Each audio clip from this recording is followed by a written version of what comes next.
పాపల్లే నవ్వమ్మా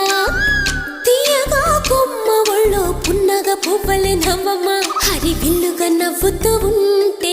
ఎండలో వెన్నెల కాయదా చిరు చల్లుగా నవ్వుతూ ఉంటే కొండైన వాగల్లే పొంగదా నూను మెత్తగా నవ్వుతూ ఉంటే ముల్లైన పువ్వలే తాకదా తొలి పొద్దుగా నవ్వుతూ ఉంటే రాయైన రత్నంగా మారదా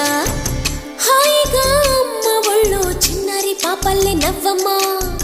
తీయగా కొమ్మ ఒళ్ళో పున్నగ పువ్వలే నవ్వమ్మా